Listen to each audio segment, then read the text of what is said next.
Good evening to members of the media. I thought we played well. Made a few mistakes, but I really thought we played well. First half we were good. We could have scored more.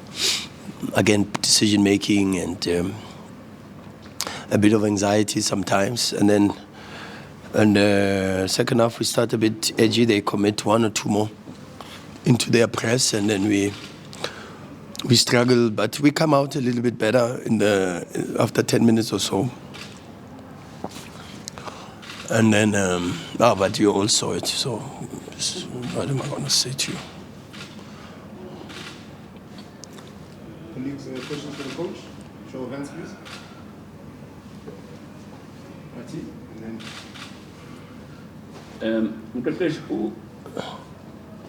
Referee Shabani, did he give you explanation? Because I literally saw you chasing him. No, I didn't chase him. He asked me to meet him in the tunnel. He didn't want to talk on the pitch. Yeah. Did he give you his explanation as to what happened? Because you kept on asking him, what does the rule say? Yeah, but I don't need an explanation because guys, it's the third time this season Sundowns has VAR. Third time this season, third time. And you are not writing about it. Both goals are offside. The first goal is an offside. The second goal is also offside. And I don't need to be explained. I studied the laws of the game very, very well. I don't have my licenses because of fun. I went to a coaching school. I studied you can ask me about any law of the game. I know the laws of the game. It's one of the most important things to know before you coach. So. But then, coach, what does this do to you? Because I saw even some of the players were demonstrating there. Shows me that irrespective of the gap that you have at the top, a win is still everything that will work for you. But what does it say if you see you feeling out of in this game? No, but it doesn't do. It's two things for me. For me, it's South African football. What does it do? Okay, now everybody watches this game. From worldwide, I have people in Europe who watch every single Sundowns game. What do you think they write about South African football? What do you think is their perception of South African football after they see that? So that's the biggest thing. It's not to me. I'm not as important as South African football. The game is going to live beyond me. So what happens to the image, the reputation of South African football? And every week, coaches must complain about officials. There's Middendorp was complaining, and that's the people I feel sorry for. Actually, it's not even me. I feel sorry for Amazulu. I feel sorry for Polokwane City. I feel sorry for Spurs. I feel sorry for the teams that are at the bottom there, the ones that we've taken points from, and now we give points through the referees to Swallows. So it's not me. I'm not as important as the game. And I'm not as important as the other clubs. The clubs are fighting for their lives. And then Richards Bay will get relegated by 1 point. And then what you going to say? And then the coach of Richards Bay gets fired because the team is relegated. What you going to say? You're all going to write, oh, the coach is fired. And you forget how the coach got fired. No, guys, it's not right. But anyway, it is what it is. You see where we are going. Every week, Amazulu coach was complaining. Poor guy, I'm not going to do that. Me, I'm not going to cry, unfortunately. But I will tell you as it is. Unfortunately, for the first time, I will speak. I haven't spoken about the referees the entire season. This time, I will speak because that is very bad. And that's not a mistake. When we make mistakes, it's mistakes, but that's not a mistake. The assistant ref, he puts the flag for offside. Then they consult. Who are you consulting? Who was Jelly consulting? Okay, you tell me who was Jelly consulting. He went to the assistant ref. He stood there. He put the hand. He's talking to somebody. Who is he talking? VAR. You have VAR in South Africa now. All of a sudden. And it's the third time this season. Matlati, you must write it. No, Matlati, I'm waiting for you guys to write. It's very sad. And it's also sad for you guys, because now you must focus on things that are not football. So you're going to ask me questions about things that are not football. Are you guys not football journalists? You should be talking to me about tactics. What happened there? What happened there? Yes, of course. And everyone makes mistakes. My team made mistakes. For sure, we made mistakes. But those decisions were not mistakes. And especially with consultation. You want to tell me you make a mistake, then you consult, and then you want us to label it as a mistake foot? No, guys. That's why the players also do corrections. That's why I do corrections. If my team makes mistake after mistake after mistake, I must be called to the jury. I must be put to the sword if my team continues to make mistakes. The third team in our league, every single game, is making mistakes. And what are we doing? We keeping quiet, we are seeing this thing, and we are quiet. I'm asking you guys, I'm saying to you guys, you are quiet. And then he laughs. Cedric, the fourth official, he laughs. He's smiling and he laughs and he tells my players, from word go, and he tells my players, I have a bad heart, you also have bad hearts. What is that got to do with football? How disrespectful is that? It's wrong, guys. It's wrong to the core. And there's no excuse for it. Sorry. Evening, Coach. Good evening, Kens. I don't even know how to come back from that, but I'll try. There's that game in a row where this team looked different from previous weeks. You said you don't like what you're seeing. Even Ronwen said that you said like he wasn't supposed to say, but he said they don't like where the team is, which is understandable. For the third game in a row, your team looked hungrier, looked more energetic. The intensity was there in the first 10 to 15 minutes. But the one thing that remains constant is they keep playing with their foot. No, 100%. Lucas easily scores that. He scored a better... more difficult, 100%.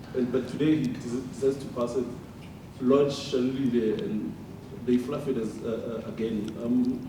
Is this a matter of confidence, or maybe are they looking to like play for Peter because he hasn't scored in a while? No, to be honest, Ken, I don't know what my thoughts are on that. What I do know is I'm very patient with the players because they are very patient with me. And so when they make mistakes, I will support them, I will protect them, and they are human also, you know, to play the number of games that they're playing, to put the effort there. And like I said, today I was happy with the performance. I watched our previous game against Tuks 4 times. And every time I watched it, my feeling was we played well. You know, so even today, I'm sure when I watch it, and I just hope I'm not diluted, or my feelings are not diluted by the misdemeanors. You know, I will call them misdemeanors.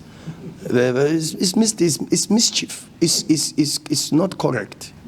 And I hope my feelings are not diluted by that, because really, I did think we played well and we created enough opportunities to score. But maybe we have to learn, you know, and we have to learn the hard way.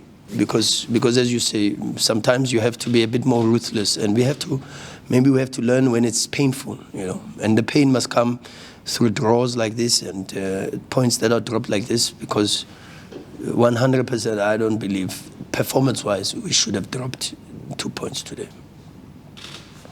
Coach, you're the coach in South Africa. Coach, you saw there's a coming off with an injury. Yeah. What's the status of his injury? Do you know by any chance what happened? No. He just felt a small tweak, and I'm very proud of him, because I always say to them, once you feel something small, you're out. You have to, and don't take risks. He scored a good goal, and he could have celebrated and continued to play, because, you know, the feel-good hormones, they take over the pain. But he was professional enough to say, hey, I've got something, and I'm very proud of him for that. Sorry, Coach, sorry to bring you back about that. Yeah, sure. Just to bring a bit of context. Yeah. Leading up to this, when the questions about some of the decisions that sort of went in Sundowns' favor, you said that the team had a bit of luck and sort of was winning by God's grace. Yeah. And this is sort of, and I know that you've held your tongue quite a lot in terms of being critical about referees. Yeah. But what do you think it does in terms of the bigger scheme of things, that coaches tend to shy and not necessarily approach the subject directly when they're on the receiving end?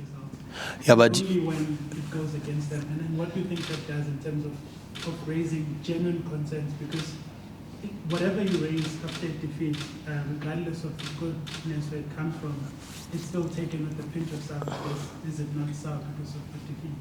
Yeah, but we didn't lose. Yeah, I use that. Yeah, but we didn't lose. You can't say defeat because it's not a defeat. We didn't lose. Oh, defeats for Sundowns are draws. Is that what we are trying to? Is the perception we are trying to create? No. But it's no. But I understand what you're saying. You want me to take you? You spoke about luck. Okay, let me go to it. Which incident? Yanga. All right. Correct? You are alluding to that. Did the whole circumference cross the line? No. And it is an inch. Okay, still there is, the whole circumference did not cross the line. That is not a bad refereeing decision. That is luck. Because we were favored by God in that situation. The whole circumference of the ball did not cross the line. Maybe you talk about the penalty against Spurs. If a foul starts from outside the box but continues into the box, the referee has to award the penalty. Those are the laws. It's not me. Those are the laws. And then, for those situations to take place, if I can call them luck, then it's luck. But I will talk, because I didn't talk against Polokwane City. It was 0-0. I didn't talk about the consultation with VAR. But guys, you want to slap me 3 times and I must look the other way? No, guys, as men, no. And then it's okay. Let's not talk about it because now it doesn't favor you. The score is 2-2. We pick up a point against a team that's beaten quite a lot of teams and is fighting. It's difficult to play Swallows. It's tough. It's even tougher when they have support.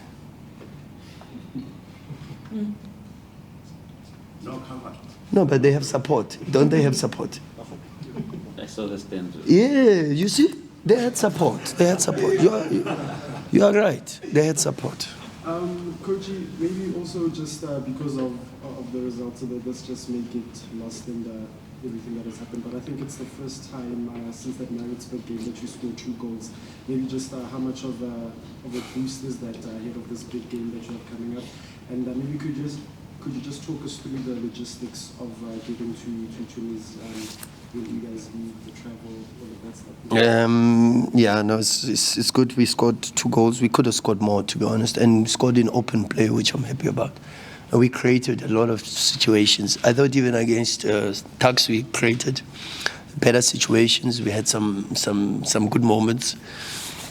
But the players are trying. I can't fault them for effort. I really can't. And maybe sometimes it's, you see like even Lucas Tushuti, and he tries to pass to Lodge. They're trying to be good people. Because Lucas has been under a bit of pressure with selfishness and being branded as a bit of self. And I can understand because I'm with him every single day. I see him in training. I understand what this thing is doing to him. I also see him when I take him off, he's upset with me. He says, no, why you take me off? I want to score. So I understand he wants more, he wants to score, he wants to play, but I said to him, we have to think about even more games and the situation. So, and then the one for Peter tries to wait. He says, Lodge called for it, okay, but he must score. And then Lodge wants to try to pass also and make an extra pass in the box instead of, but he called for it. Oh, that's what Peter's. But okay, guys, I'm proud of them for the effort. We could have done better with some of the situations to score, and we could have done better with some of the situations that we conceded from. 100%, I agree. And but of course, I'm going to feel upset about the refereeing decisions. Of course, I am. And we can't keep Mickey Mousing around it as Sundowns, because every time something bad happens to Sundowns, we're the nice guys, you know. And then the next game, again we get slapped. Again we get slapped. But we work very, very hard. Do you know how little these players see their families? We were playing just now, Friday. We were playing. We are playing again on Monday. We are traveling tomorrow to Tunisia.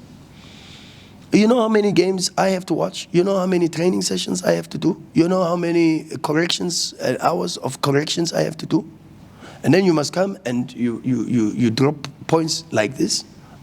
It's not correct, and I can't say it's correct. It's a pity. It's very sad. I feel sorry for them because I went into the change room. I see dejection. I see sad faces. I say, I feel so sorry for them because I think they beat a very good opponent today, but we were also beaten by a very good opponent. Coach, obviously this period that you're going through now, with all this football that you play, beyond it being physically testing, I'll suppose there's also a mental test to it. How much of that maybe is taking a strain on you, and the team when you see the faces of the players, maybe sometimes it's not physical fatigue, but it's mentally draining. Traveling tomorrow, they're not seeing their families, a combination of all these factors. No, it's true, but I think they're responding well, and that's the most important thing. Ben, no one's gonna feel sorry for us. No one's gonna. We have to continue to represent this club every single game the best way we can. We have to represent the supporters and try to make them happy as much as we possibly can. And we do it for the fans. We do it for our supporters. We sacrifice for them. We go every single day. We were training yesterday. It's a Sunday. We are playing again. Today is a Monday. We are traveling tomorrow. 11, 12-hour flight. We have to play again in Tunisia. On Saturday, we have to come back. We have to play again. Sekhukhune. But who's going to feel sorry for us? Nobody's going to feel sorry for us. So we have to man up and do the best that we can. And that's unfortunately what our lives are about. Unfortunately, it's heavy is the head that carries the crown. Coach, I just want to take another bite on the refereeing issue. Obviously, we've been here before, and when coming here, I was listening on the radio shows, everywhere is referees. But what must happen? Because surely, in this game, probably the same thing. People just get angry, and then after a few days, we calm down. It starts again. What must happen? And also, do you think the league can suffer taking this referees? The guys who have called for professionalization of referees for the longest time. These guys are not professional. What must happen? I think I've said a lot about this situation already, but I know if I don't answer your question, it might, and for you, I have to do it because you're a good guy and you're always there in the press conferences, in the games. But I must say to you, I think I take the same stance as Middendorp when he says, you see a lot being done for the qualifications of coaches. Coaches have to do this and that and that. I sometimes see, and it's unofficial, but it breaks out, even before the season starts. There's tests that referees have to undergo. And then you hear, someone failed a test. And then a few weeks later, you see him officiating a game. But you heard this guy failed a refereeing test. He passed the fitness. He didn't pass the fitness test. So I don't know. I don't. Who has to? I don't know. I don't know. Is it the PSL or is it SAFA? I don't know. I think it's SAFA as the custodians of football. Maybe they have to look at this situation because it's even in a state where how many of our referees are doing international games? And why are they not doing international games? And just as much as we want to be represented by players internationally and all of that, World Cup, who's gone? And for how many years we've had Zakele always representing us? We have Tom always. Who's coming from there after? Champions League, who's doing games for Champions League from South Africa? World Cup, friendly games, even a friendly, Mauritania and chance South African ref. No, but you're laughing. But really, that should reflect as to the state of this situation. Because if they were good enough and their work spoke for them, they would be doing more international games and featuring more on a global stage. But we are sitting here, and it's an easy solution. Let's get VAR. But VAR is also run by an official, a human being. So what stops the same human being I need to know who Jelly was talking to. What stops that person from saying, it's a goal? You see, it's calls from a person that sits behind and is reviewing this thing. He still has to make a call. And that's let's go to the younger situation, where the VAR has to intervene on very obvious situations. So VAR says to the referee, hey, there is not sufficient evidence to suggest that you've made a wrong call. Do you get what I mean? But that's being honest. And still somebody who's sitting behind VAR needs to say to the referee, hey, Kabadinho Mango was offside, and he was a meter away from Divine Lunga. Which defender you think is relaxed and composed when he has a striker in an offside position breathing down his neck?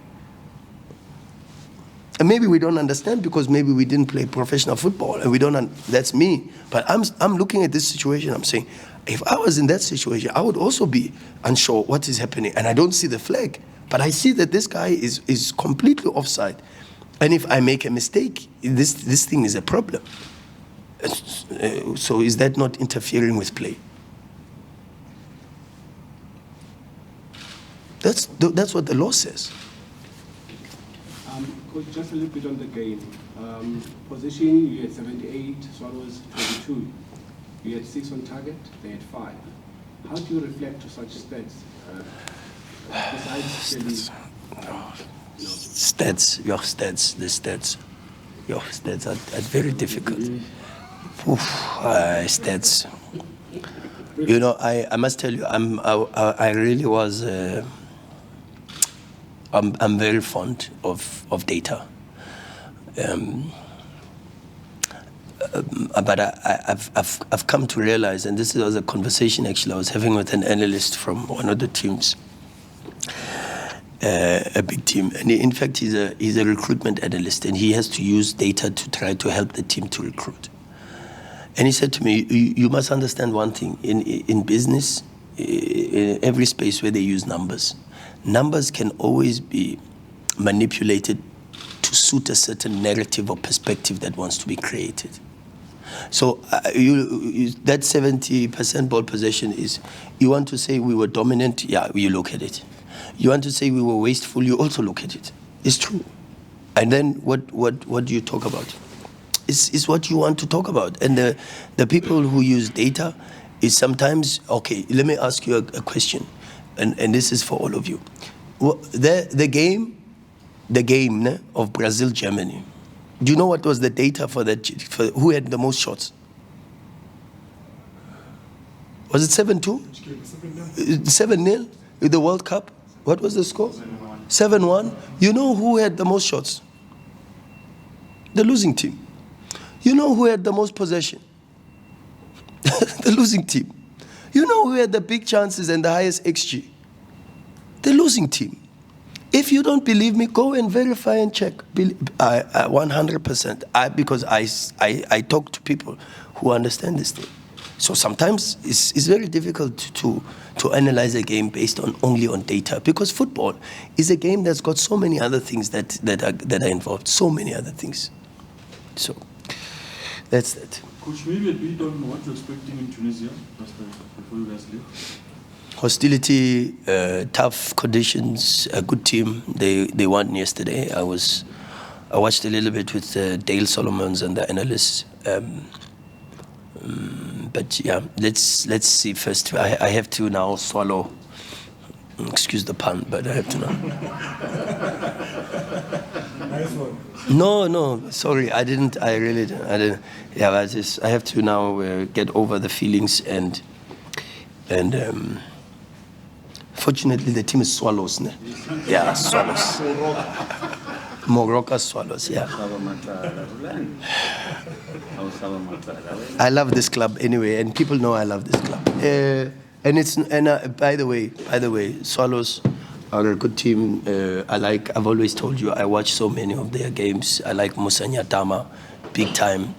I like the leadership of this club. I've got big respect for the chairman and the hierarchy of the club. And it's a team from Soweto. So last season, when we dropped points, I said, if we can drop points against anybody, I would accept if it's Swallows and Musanyata, and I got into trouble. Now today you're going to say I'm going at it's not. It has nothing to do with Swallows, the football club. I am very, very disappointed with the officiating today, and that's fact.